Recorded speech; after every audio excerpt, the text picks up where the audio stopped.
Do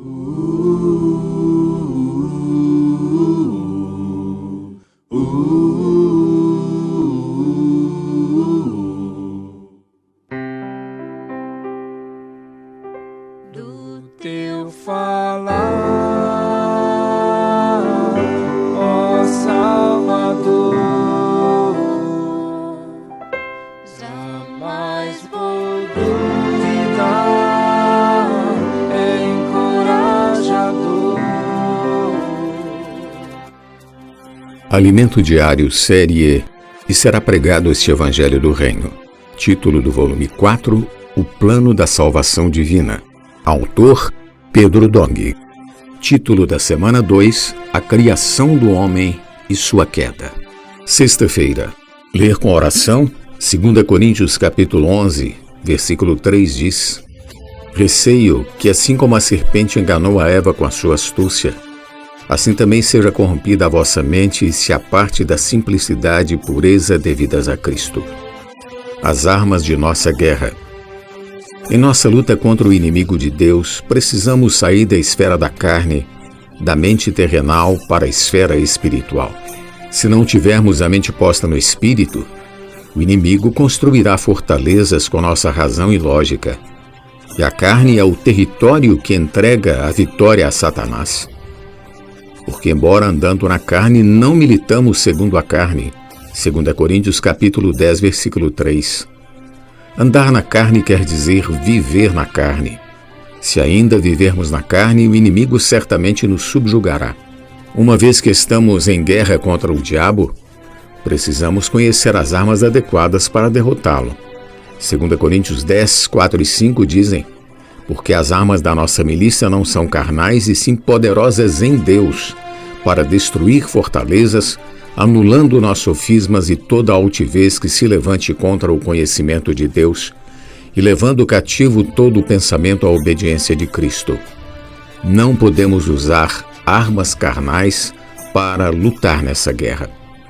Imagine você andando na carne em seu casamento. Quando surgir algum problema, logo se iniciará uma discussão. Num casamento, geralmente se discute sobre coisas corriqueiras.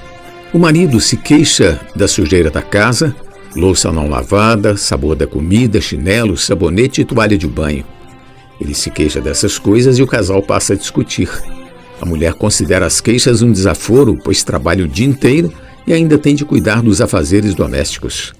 E quanto mais pensa, mais se cerca de razão e mais brava fica. Cada argumentação, cada arrazoamento é como um tijolo para edificar a fortaleza da razão. Sem perceber, a pessoa fica aprisionada em uma fortaleza, cercada por sua razão e argumentos.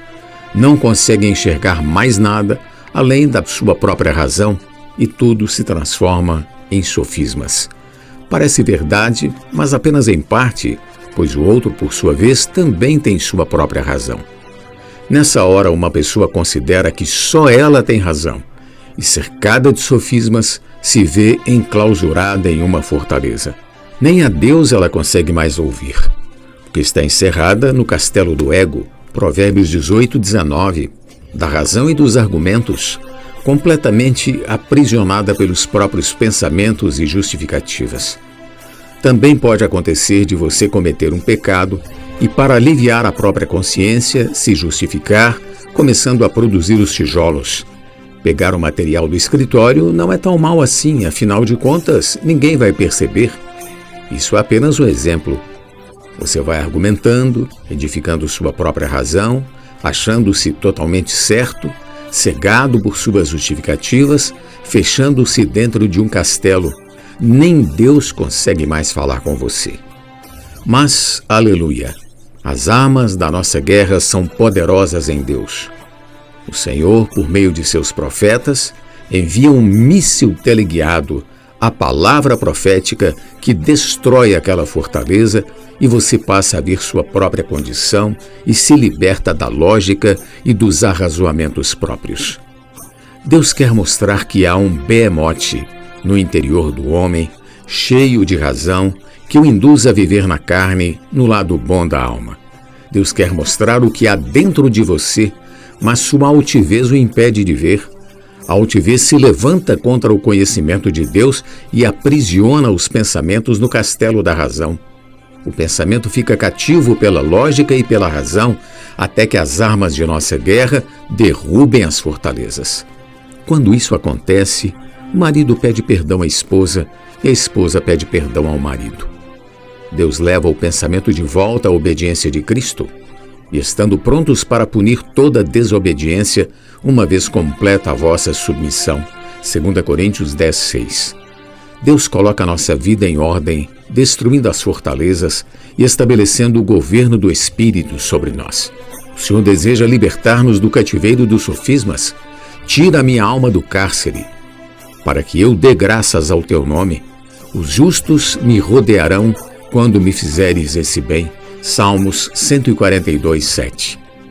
Se o Senhor não tirar nossa alma do cárcere, ficaremos aprisionados dentro da fortaleza da razão. Mas, ao ser libertos, estaremos rodeados de justos, o marido, a esposa e os irmãos. A estratégia de Satanás sempre foi atrair o homem para o campo da razão e argumentação. Não argumente com a serpente. O inimigo procura tocar em sua mente, emoção e vontade para tirar seu foco da palavra do Senhor. Deus havia dito: mas da árvore do conhecimento do bem e do mal não comerás, porque no dia em que dela comeres, certamente morrerás. Gênesis capítulo 2, versículo 17. Eva deu ouvidos ao falar da serpente e, por fim, o homem transgrediu o mandamento de Deus. Portanto, assim como por um só homem entrou o pecado no mundo e pelo pecado a morte, assim também a morte passou a todos os homens porque todos pecaram. Entretanto, reinou a morte desde Adão até Moisés, mesmo sobre aqueles que não pecaram, à semelhança da transgressão de Adão, o qual prefigurava aquele que havia de vir. Romanos 5, 12 e 14. Embora tenha sido Eva quem deu ouvidos ao falar da serpente, Deus imputou a Adão a transgressão contra seu mandamento e todos nós pecamos na transgressão de Adão.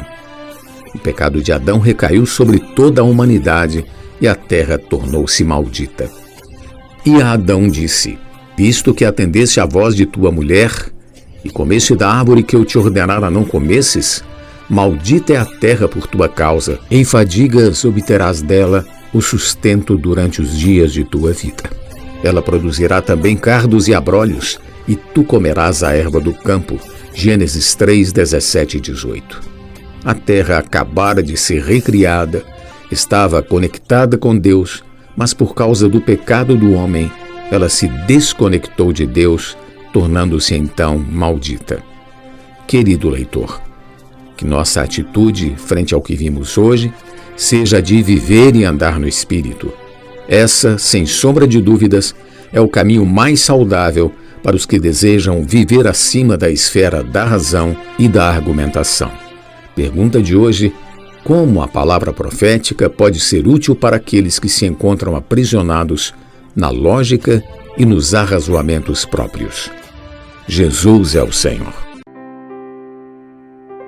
Do teu falar,